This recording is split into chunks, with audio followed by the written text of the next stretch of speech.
SPAP, site immobilier de particulier à particulier présente Sud Radio, on parle IMO. On parle IMO, qui est l'émission 100% immobilier de Sud Radio. C'est tout de suite et jusqu'à 10h avec Marc Ezrati.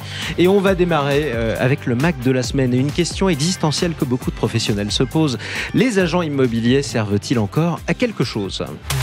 Sud Radio, le Mac de l'IMO, décryptage et tendance de l'immobilier. avec mon expert rénovation énergie. Et bonjour Jean-Marie, bonjour à tous. Pour répondre à cette question, Valérie Minassian, elle est gérante de l'agence immobilière Blooming Immobilier, et Frédéric Ibanez, il est président et cofondateur des agences de Papa. Bonjour à tous les deux. Bonjour. Bonjour Marc.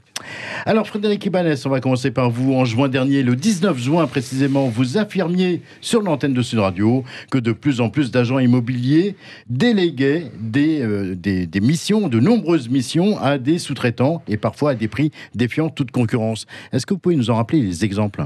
Oui, un exemple très simple, la visite. La visite de l'appartement. Il y a une société en France qui s'appelle Flatsy qui fait des visites. Tous les acteurs utilisent ces services. Je vais vous donner un exemple très concret avec un ami qui a acheté un appartement dernièrement sur Paris, qui a payé plus de 40 000 € de commission et qui s'est retrouvé finalement à passer un coup de téléphone à l'agence immobilière, et c'est un agent de visite qui s'est occupé de la visite. Donc finalement, ça a fini chez le notaire. Et est-ce que ça justifie aujourd'hui 40 000 €? Je ne le pense pas. Non, d'autant que je crois que les prix d'un agent de visite, il est à quoi, 32 €, 32 €? Une cinquantaine d'euros. Une cinquantaine d'euros. Ouais. Valérie Minassian, bonjour, rebonjour. Bonjour. Alors, dites-moi, vous en utilisez, vous, des agents de visite dans votre activité d'agence immobilière traditionnelle ? Hors de question. Il en est absolument hors de question, et je trouve ça d'ailleurs assez formidable que les confrères soient capables de pouvoir faire appel à ce genre de service. Alors effectivement, si ce genre de plateforme existe, c'est qu'il y a de la demande. J'avoue que les visites, c'est très chronophage, mais c'est quand même une des grandes missions de l'agent immobilier, à savoir accompagner son client, filtrer les visites en amont pour pas que les parties perdent du temps, et surtout le fait de rencontrer l'acquéreur futur potentiel, c'est connaître sa psychologie, et c'est indispensable pour les négociations futures. Donc effectivement, je suis contre, je ne le fais pas, et je ne valide pas du tout les confrères qui sont plutôt traditionnels dans ce genre de cas, qui font appel à ce genre de service. Frédéric Ibanez, quand vous sous-traitez par exemple la photo ou même les visites, dans certains cas, est-ce que vos clients, ils en ont pour leur argent ? Complètement, en fait, il n'y a pas de surprise, c'est 2 000 € payés au résultat aux agences de Papa. Pour les photos, on propose un service, c'est-à-dire c'est un prestataire indépendant, ça coûte, faut le dire, c'est 80 € aujourd'hui un reportage complet pour 12 photos professionnelles. Donc en fait, on donne accès aux clients à des choses qu'utilisent les agences immobilières en direct. Donc c'est très simple, chez nous c'est payé au résultat, donc ils en ont forcément pour leur argent, parce que s'ils payent, c'est qu'ils ont vendu. Bon, allez, merci Marc Ezrati. On vous retrouve dans quelques instants, dans quelques minutes plutôt, avec nos invités. Je rappelle, Valérie Minassian, Frédéric Ibanez. Restez bien à l'écoute sur Sud Radio, puisqu'on va demander à nos invités, pourquoi il y a autant de différences, ça c'est vrai, entre les commissions des agences traditionnelles et les commissions de ces nouvelles agences digitales sur Internet. On parle IMO, c'est jusqu'à 10h, tout de suite. Sud Radio, le Mac de l'IMO, décryptage et tendance de l'immobilier.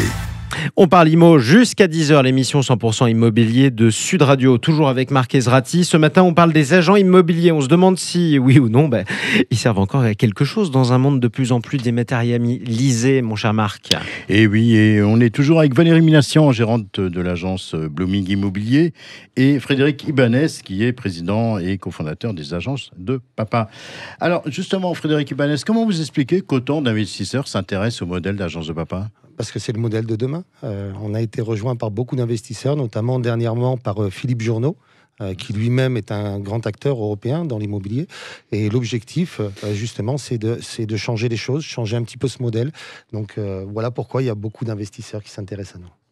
Valérie, tous ces modèles d'agences digitales ou au forfait qui débarquent sur le marché, ça vous inspire quoi ? Ça m'inspire que j'ai un métier au rabais. Plus ça va, plus il y a du low cost au forfait. Et franchement, ça m'exaspère un petit peu. Mais enfin, comme on dit, il n'y a pas de dealer s'il n'y a pas de consommateur. Donc ça veut dire qu'il y a une demande réelle sur le marché d'avoir effectivement des nouveaux modèles qui correspondent probablement, effectivement, selon moi, à des primo-accédants, principalement, en tout cas, pour ce type de marché qui peut très bien fonctionner. Frédéric, parlons vrai. Votre objectif aujourd'hui, c'est quoi ? C'est de tuer l'agent immobilier traditionnel ? Alors, tuer l'agent immobilier, non, pas du tout. L'objectif, c'est rentrer dans un écosystème avec une nouvelle offre. Et notre objectif, c'est de le faire le mieux possible. On ne souhaite tuer personne. Je pense qu'il y a des outils qui sont en place depuis longtemps pour les agents immobiliers qui ne sont pas utilisés. D'ailleurs, Valérie, c'est plus un groupement, c'est très familial, c'est autre chose. C'est pas du réseau, c'est pas de la franchise. Donc il y a une vraie proximité avec le client. Regardez, Uber est arrivé, ils n'ont pas tué les taxis pour autant. Amazon est là et on va toujours acheter des meubles le week-end en famille. Donc c'est aussi simple que ça. Donc du coup, Valérie, les agences de papa, c'est pas une menace pour vous? Absolument pas. Non, D'accord. non, pas du tout. Et je respecte effectivement ce schéma sur un primo-accédant, qui peut effectivement bien faire l'affaire. Moi, c'est vrai que je suis plus sur une gestion globale de patrimoine avec des seniors. Donc, on est sur des segments qui sont un peu différents. Moi, mon gros problème, c'est plus le mandataire des réseaux qui, là, effectivement... Mais Valérie, franchement, un agent immobilier qui prend autant de commissions d'agence, alors qu'on peut trouver des modèles comme Agence de Papa à 2000 €, comment vous justifiez qu'on paye autant de commissions? Alors, pour ma part, parce que je vais parler de moi, c'est vrai que moi, je suis sur un autre segment. J'ai affaire à des seniors qui ont un gros patrimoine. Je dirais qu'une agence traditionnelle qui a pignon sur rue devrait effectivement modérer aussi ses honoraires, ce qui est souvent le cas finalement dans le cadre de jeux des négociations, dès lors que le service n'est pas à la hauteur, surtout si l'aspect chronophage du métier, mais qui est essentiel, n'est pas honoré. Moi, pour ma part, effectivement, je suis très cocooning et sur mesure avec les clients. Donc, les honoraires sont largement justifiés et avec mon bagage juridique en plus, qui est quand même une réelle expertise nécessaire en matière de transactions immobilières. Merci à tous les deux. Frédéric Ibanez, président et cofondateur des agences de papa. Valérie Minassian, gérante de Blooming Immobilier. Et Sud Radio, restez sur Sud Radio puisqu'on parle IMO tout de suite, c'est le journal de l'IMO. Sud Radio, on parle IMO, le journal. Avec gardienrecrute.com, le site de recrutement 100% gratuit dédié aux gardiens et employés d'immeubles. Et le journal de l'IMO, c'est avec Marc Ezrati. On commence ce journal avec les Français qui se sont enrichis. Bonne nouvelle en 2020, grâce à quoi? Grâce à l'immobilier.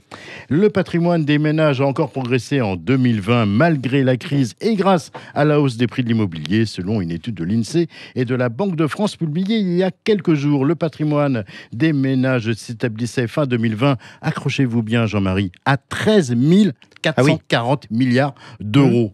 Ah oui, 13 440 milliards d'euros, c'est 9 fois plus que le revenu disponible, c'est ça? Absolument, c'est exactement ça. Oui, c'est important. En tout cas, on poursuit le journal avec, tiens, une autre belle nouvelle. La villa du général de Gaulle, tenez-vous bien, à Londres. Elle a une valeur historique très importante.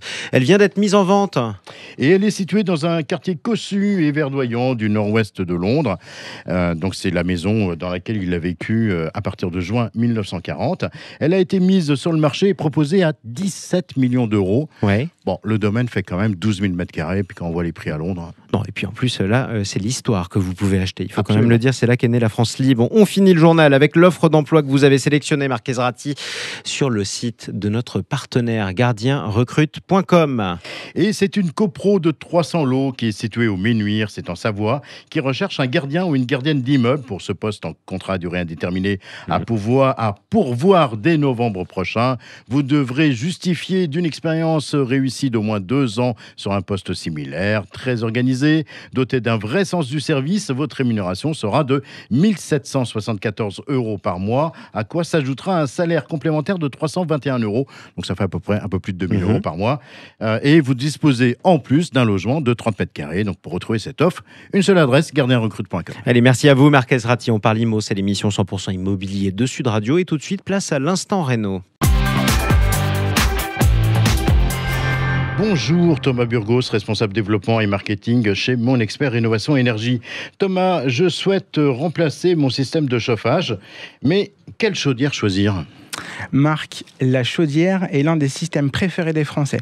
Près de 90% des chauffages centraux sont reliés à une chaudière. Quelle chaudière choisir est donc une question que de nombreux Français qui nous écoutent se posent. Alors, on change sa vieille chaudière pour une chaudière plus performante et moins gourmande en énergie. Le choix est large entre la chaudière biomasse, à condensation, à micro-cogénération ou encore la chaudière à Banox, qu'on appelle la chaudière avec l'impact environnemental le plus faible. Bref, comment faire ? Des critères vont nous permettre d'y voir plus clair. D'abord, le raccordement au gaz de ville, puis le type de logement ou encore la surface à chauffer vous aideront à faire le meilleur choix. Ensuite, en fonction de vos usages ou du nombre de personnes dans votre logement, de la production d'eau chaude sanitaire ou non. Mais rappelez-vous qu'avant de changer votre chaudière, il est nécessaire de s'occuper avant tout de l'isolation de votre logement. Merci Thomas Burgos. On vous retrouve avec grand plaisir la semaine prochaine. Toutes les infos sur la rénovation énergétique, on les retrouve sur votre site monexpert-rénovation-énergie.fr. Allez, restez avec nous, Marc Ezrati. On vous retrouve dans quelques instants sur Sud Radio pour la suite d'On parle IMO avec le coaching IMO de Laetitia Caron de PAP. Aujourd'hui, Laetitia va nous parler de négociation. C'est important d'apprendre à négocier. Comment on fait pour bien négocier la vente de son propre bien? Écoutez bien Sud Radio, on vous dit tout dans quelques instants. Sud Radio, on parle IMO. Et on retrouve Marc Ezrati sur Sud Radio pour On parle IMO, qui est l'émission 100% immobilier de Sud Radio. Vous êtes Marc avec Laetitia Caron, directrice générale du groupe PAP pour le coaching IMO. Alors on a déjà parlé des agents immobiliers avec nos invités. Tout de suite, on va parler des négociations avec Laetitia. Bonjour Laetitia Caron. Bonjour Marc. Alors Laetitia, cette semaine, on va aborder la question de la négociation, car c'est, paraît-il, un sujet qui met de mal à l'aise de nombreux vendeurs. Oui, alors en effet, Marc, c'est souvent une question que les vendeurs se posent beaucoup. À tort, il y en a beaucoup qui imaginent souvent que la discussion, ça va devenir une discussion de marchand de tapis. Et nos coachs, au quotidien, passent pas mal de temps à les rassurer là-dessus. En fait, c'est vraiment facile de ne pas avoir ce genre de discussion avec quelques astuces assez simple. Ah oui, et comment ça? C'est simple. C'est assez simple, vous allez voir. Bon, d'abord, si un acquéreur commence à vous parler du prix, vous pouvez dire que vous n'êtes pas seul à décider. Dans la plupart des cas, c'est de toute façon la réalité. Et vous lui demandez de revenir vers vous par écrit avec une offre. Ça coupe court à la discussion immédiate et ça permet de ne pas avoir à répondre à chaud, mais de pouvoir vous poser pour répondre. Et puis, ça a un autre avantage, c'est que le fait de faire une offre par écrit, ça va engager l'acheteur sur le plan psychologique.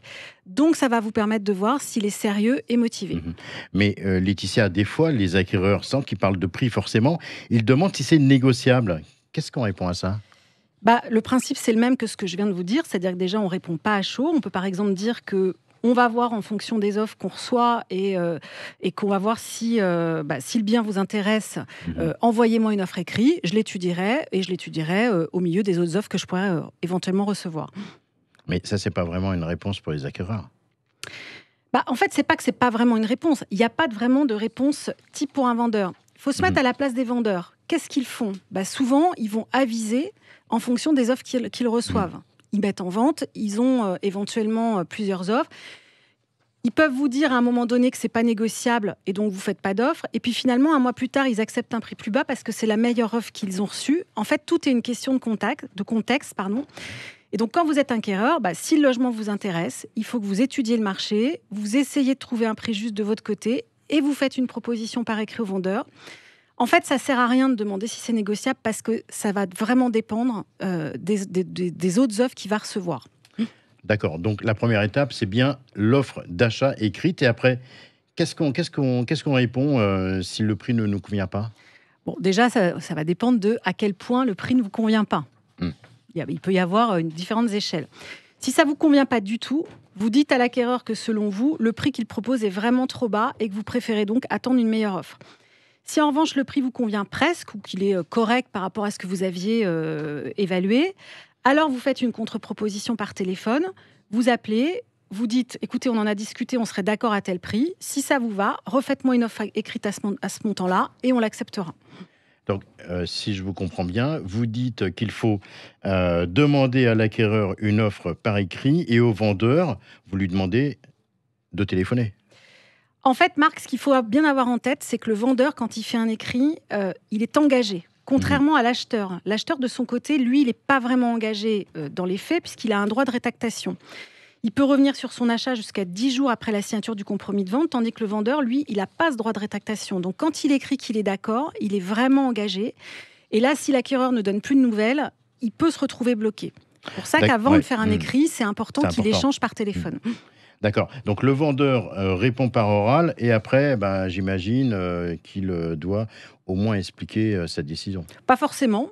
En fait, comme le vendeur comme l'acquéreur sont libres d'expliquer comment ils sont arrivés à ce prix-là, Nous, quand on fait des estimations pour des clients, on leur explique le résultat pour qu'ils soient à l'aise pour en parler. Mais en pratique, il y a beaucoup de cas où ni l'acquéreur ni le vendeur ne vont s'expliquer. Chacun va réfléchir de son côté, faire un pas vers l'autre s'il le souhaite, et ça mène soit à un accord, soit à un arrêt des discussions. Puis il y a un autre phénomène, c'est que dans les marchés dynamiques, le vendeur va facilement avoir plusieurs offres. Donc il va juste, évidemment, prendre la meilleure et dire aux autres qu'il a eu mieux. C'est aussi simple que ça, finalement, dans les faits. Ouais, d'accord. Et quand il y a discussion, c'est quoi les arguments qui peuvent être utilisés pour négocier ? Bon, les bons arguments, il faut vraiment, et c'est la logique, il faut que ce soit des arguments objectifs. Il y a évidemment le marché, l'argument de marché, à quel prix se vendent les biens autour de chez vous. Il y a l'état du logement, ses prestations. Par exemple, si la toiture ou l'électricité sont à refaire et que vous n'en avez pas tenu compte dans le prix de vente, ça peut donner lieu à une négociation, c'est normal. En revanche, si le logement est en bon état mais que l'acquéreur n'aime pas la cuisine ou qu'il a besoin d'une chambre supplémentaire, ça, c'est des choix personnels et ce ne sont pas des arguments pour baisser le prix. Une dernière question, Laetitia. Le plan de financement, il joue dans la négo ? Il peut jouer s'il est très bon, évidemment. C'est-à-dire que si l'acquéreur n'a pas besoin de recourir au crédit ni de logement à revendre, évidemment, c'est un vrai plus. Pour le vendeur, c'est rassurant parce que ça signifie que dans son compromis de vente, il n'y aura pas de conditions suspensives. Autrement dit, il est sûr, quand il n'y a notamment pas de clause suspensive d'obtention de prêt, que la vente va aboutir. Donc ça peut mériter une petite baisse de prix. C'est le prix de la sécurité. Parfait, c'est très clair. Merci Laetitia. On rappelle à ceux qui nous écoutent régulièrement sur Sud Radio qu'ils peuvent eux aussi bénéficier de conseils en s'inscrivant gratuitement sur le site pap.fr. On reste encore un petit peu avec vous Laetitia pour le bien coup de cœur et aujourd'hui on s'embarque avec vous près de Saumur. Oui Marc, cette semaine je vous emmène dans une charmante région qui est le Maine-et-Loire. On est très exactement à Parcelles-les-Pins. C'est un village qui est situé à une vingtaine de minutes de Saumur et de Bourgueil. C'est sur la rive droite de la Loire. Ouais, c'est sympa par là-bas. C'est très joli.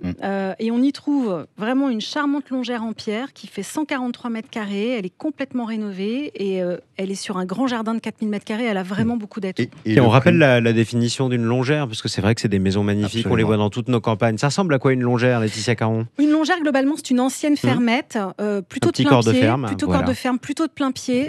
En longueur, comme son nom l'indique, et souvent en pierre. Enfin, c'est souvent des maisons anciennes, évidemment. Bien sûr. Qui ont tout le charme de la campagne. Absolument. Et à quel prix cette longère ? Alors, on est au prix de 205 000 euros. C'est environ 1 432 euros du mètre carré. Donc, pour une maison de charme, avec le cachet de l'ancien, mais le confort moderne, on est vraiment bien placé. Sans compter qu'il y a 4 000 mètres carrés de jardin. Bon, c'est vraiment une maison idéale pour une famille. Un couple qui veut prendre sa retraite, ça colle pas mal aussi. C'est vraiment ce qui est en ce moment pas mal recherché. D'autant qu'on peut vivre, comme on l'a dit, sur les longères, entièrement au rez-de-chaussée et n'ouvrir l'étage que quand on reçoit la famille ou les amis. Merci Laetitia. Donc les images de ce bien, on va les retrouver sur les réseaux sociaux de Sud Radio dès la fin de l'émission. On peut également contacter le standard de Sud Radio 0826 300 300. Pour laisser vos messages justement, ou alors nous demander des conseils ou demander des conseils à tous les experts dont parle Imo, l'émission 100% immobilier de Sud Radio. Restez avec nous parce que tout de suite, place aux 48 secondes pour convaincre de Frédéric Fougera. Sud Radio, on parle IMO, les 48 secondes. Avec Techway by Foncia, pour vivre dans un environnement sûr et sain. Bonjour Frédéric Fougera, directeur de la communication du groupe Foncia. Frédéric, peut-on prêter son logement pour éviter qu'il soit squatté ? Bonjour Marc. Le risque de se retrouver démuni face à des squatteurs est une des principales préoccupations des propriétaires bailleurs et de celles et ceux qui souhaiteraient investir dans un bien immobilier pour le louer. Tout d'abord, il faut savoir que depuis décembre dernier, une loi anti-squat a permis d'accélérer les procédures d'expulsion et d'étendre la réglementation aux résidences secondaires. Désormais, un logement peut être vidé de ses squatteurs par la police en 72 heures quand il fallait attendre 2 à 3 ans avant. Mais si vous disposez d'un logement vide et qui doit le rester sur une durée déterminée, pour éviter les squatteurs, vous pouvez aussi décider de prêter ce logement. Vous devrez alors, devant notaire, signer un commodat, un contrat qui officialise et précise les conditions d'occupation gratuite de votre bien, la durée du prêt, mais aussi qui va payer l'eau ou l'électricité. Voilà Marc, le commodat peut aussi vous permettre de porter secours provisoirement à des personnes sans logement, par exemple à des réfugiés, en parfaite légalité. Le Comodat peut également être signé avec une association qui portera la responsabilité de l'occupation de votre logement. Merci Frédéric Fougerat, directeur de la communication du groupe Foncia. À la semaine prochaine. On rappelle que cette chronique, on peut la retrouver sur la playlist Techway by Foncia, sur la chaîne YouTube de Foncia. Merci à vous Marc Ezrati, on vous retrouve samedi prochain pour On parle IMO, l'émission 100% immobilier de Sud Radio chaque samedi. C'est fini pour aujourd'hui. La semaine prochaine, on va parler de rénovation et surtout des conseils de nos invités pour éviter les arnaques. C'est très important parce qu'il y en a quand même beaucoup. Je vous souhaite un très bon week-end Marc Ezrati, Laetitia Caron également. Excellent week-end à vous. Avec PAP, site immobilier de particulier à particulier.